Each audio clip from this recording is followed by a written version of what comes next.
What if I told you heaven kept a vacancy at its heart, and that when the morning star fell, someone else was quietly called to stand where Lucifer once stood? The question hangs like a slow bell. Who, if anyone, took that place? Tonight we step into a story that sits between scripture and speculation, between awe and humility. A story some traditions whisper, theologians puzzle over, and prophets on earth saw in fragments. If you're curious to chase ancient secrets with us, hit like and subscribe. Imagine the throne room before the fall, light pouring like molten glass, corridors of crystal echoing with a music that is not merely sound, but the ordering of all things. Stars hung like lamps in the halls, cherubim moved with precise economy of motion. A multitude of voices kept praise and harmony that seemed to hold time itself together. Among them was one called the Lightbringer, radiant, exalted, near the inner courts, whose beauty and authority cast a shadow of awe across the host. Then the thunder, not a thunder of weather, but a shudder that ran through the very fabric of the celestial order. Pride uncoiled into rebellion. The luminous one fell, and with that fall a gap appeared in the circle of ordained authority. Where there had been a brightness that both inspired and ordered, a vacancy remained, an absence that was felt like a missing note in an eternal song. The heavens did not merely sigh, they adjusted. Rank, function, relationship, all of these trembled at the vacancy. It is into that trembling that our central figure appears, an angel unnamed in Scripture, one of the faithful whose heart, like many, trembled at the collapse. He was not the highest in rank, but neither was he obscure. He had served at the threshold, tended to small but vital ministrations, and listened long at the edges of the throne. When the voice spoke in the hush that followed the fall, it found him. The summons was not given as compensation for ambition, nor as reward for self-promotion. It came as a call to obedience, to a task both glorious and lonely. The scene that follows belongs to the most sacred precinct, the Holy of Holies, the Sanctum Sanctorum, the place of closest presence. The voice called him into a light that was somehow deeper than any light he had known, not mere illumination, but disclosure, a radiance that sifted motives and intentions.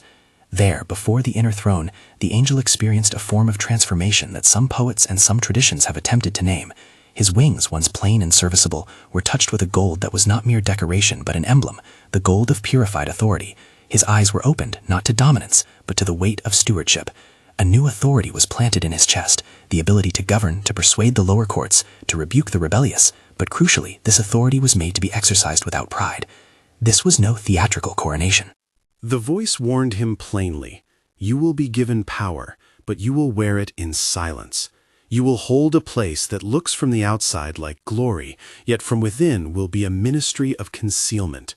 You will carry burdens others cannot see." The transformation that followed was both sanctifying and isolating. Where Lucifer's fall had echoed hubris, this new investment bore a mark of humility. The angel's ascent into authority required a descent into servitude, a paradox that would define him. He returned to the courts differently. To the hosts, nothing official was declared. Some noticed a new sobriety in the way council sat. Others only felt, for reasons they could not name, a steadier rhythm in the ordering of angelic duties. For the angel himself, life became a careful choreography. Act with sufficient force to hold back disorder, remain obscure enough that no human pride could seize upon the name, govern without spectacle. This was the economy of hidden leadership. And then came the test. Not long after the change, an ancient principality, known in certain Jewish and Christian traditions as Azazel, or in variant renderings as a fallen or contentious power, rose in question.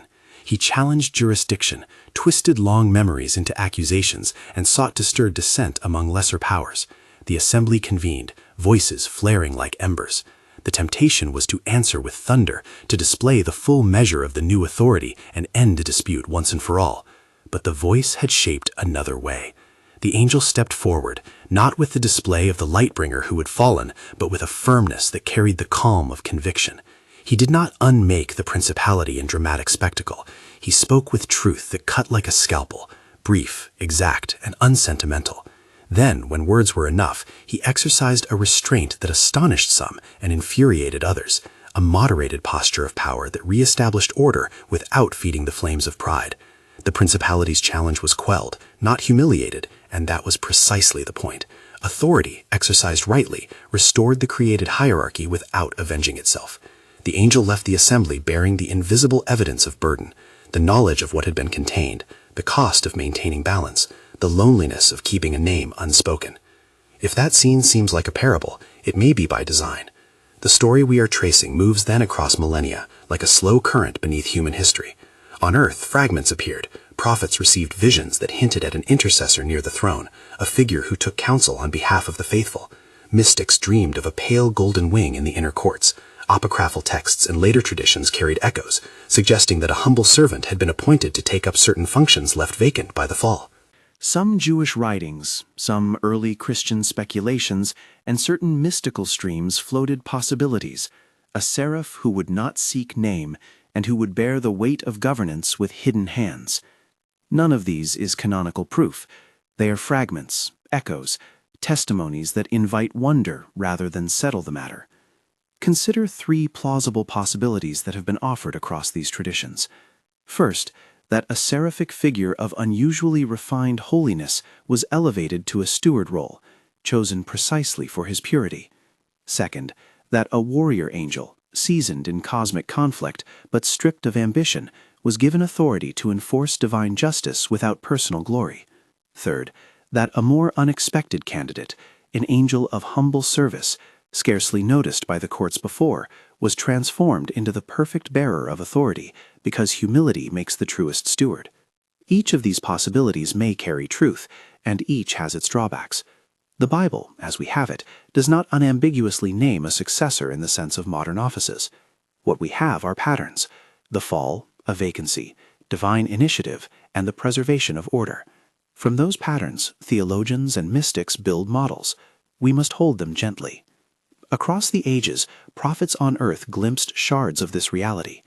One prophet saw a hand extended from the inner court toward the earth, not as a distant ruler's edict, but as a benediction that arranged nations by mercy.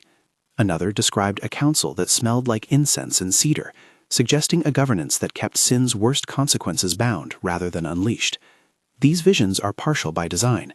God seems in many of these accounts to allow just enough revelation to guide the heart toward dependence, not enough to buy certainty. Why would the divine withhold fullness? The reasons offered by wise voices are not sinister but pastoral. Mercy is cultivated when creatures must trust rather than presume. Maturity grows when the search for answers leads to prayer. Faith is refined when mystery remains. There is a theological logic here that matters for you and me. If some truths are withheld, it is not out of caprice but out of care. A revealed truth can be a snare when taken as an instrument of pride. A hidden truth can be a discipline that presses us into humility. The unnamed angel's ministry, if indeed a ministry there was, is instructive. Authority that is hidden safeguards worship from idolatry. Leadership that is cloaked prevents followers from making an idol of the leader. There is a dignity, then, in unseen stewardship. It models a kingdom ethic that prizes faithfulness over fame. Still, the cost was real. For the angel, years multiplied into loneliness. He had to lead without public applause, to bound hosts without being named in hymn or history, to carry decisions that felt like cutting away a limb to save the body. In quiet, he petitioned the throne for wisdom. For every assembly where he steadied a wavering principality, there were private nights of wrestling. How to remain hidden when the temptation to be recognized might have eased the burden. The answer, found in his heart, was sanctified by surrender. He preferred the stewardship to the credit. He chose obscurity over coronation. In later assemblies, when public councils convened to address broader cosmic disturbances, the angel occasionally lifted the veil, not to boast, but to teach. He spoke in metaphors, recounted judgments as parables, and left the hosts with a prudence that shaped centuries. When questioned, he offered reasons rooted not in power, but purpose. Some measures of governance serve correction, others guard mercy. Each explanation remained intentionally partial. The voice's original warning held. Certain dimensions are preserved in reserve, for reasons beyond immediate human comprehension. That tension between hidden authority and the public hierarchy echoes on earth. Political leaders, pastors, parents, and managers often find themselves tempted to equate visibility with value. The angel's example reverses that temptation.